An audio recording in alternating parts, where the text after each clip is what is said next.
ဒီမျိုးသားဟာတဲပင်ကြီးရဲ့ဝါမျိုးချင်းကိုအရှင်လက်လက်ခံနေရတာပါဘာလို့လဲဆိုတော့ဒါကတာမန်တဲရီမဟုတ်လို့ပါပဲမင်းကလေးတယောက်ကတဲကိုမထိနဲ့လို့အော်ပြောနေတဲ့ခြားကပဲတခြားမင်းကလေးတယောက်ကတဲဘော်ကိုခြေချမိလိုက်တဲ့အခါသူမရဲ့ခြေထောက်တွေဟာတဲထဲမှာညှက်သွားပါတော့တယ်သူမခြေထောက်ကိုပြန်ဆွဲထုတ်ဖို့အစွမ်းကုန်ကြိုးစားပေမဲ့မအောင်မြင်ခဲ့ပါဘူးသူမရဲ့ရီးစားဖြစ်သူကစိုးရင်တကြီးနဲ့ကဲဖို့အတွက်တဲဘော်ကိုခုန်ဆင်းလိုက်ပေမဲ့သူလည်းပဲတဲရဲ့ဆွဲငင်ချင်းကိုခံလိုက်ရပါတယ်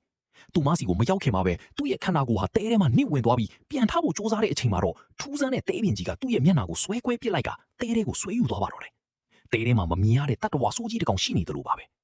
ဒီအချိန်ကိုမြင်ပြီးကြောက်လန့်တုန်လှုပ်သွားတဲ့ကြံတဲ့လူတွေဟာတဲကိုမထိမိအောင်သူတို့ရှိနေတဲ့နေရာမှာပဲရက်ပေါင်းများစွာပုံအုံနေကြပါတယ်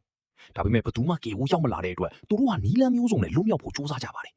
ကောင်လေးတယောက်ကစကိတ်ဘုတ်ကိုတုံးပြီးရွှေ့ဖို့ကြိုးစားပေမဲ့တဲပင်ကြီးကသူ့ကိုလည်းအလွတ်မပေးခဲ့ပါဘူး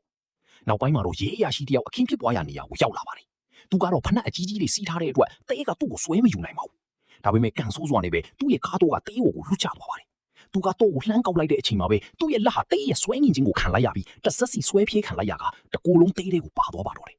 တကယ်လို့တင်သားဒီနေရာမှာပိတ်မိနေမယ်ဆိုရင်ဘာလုပ်မလဲ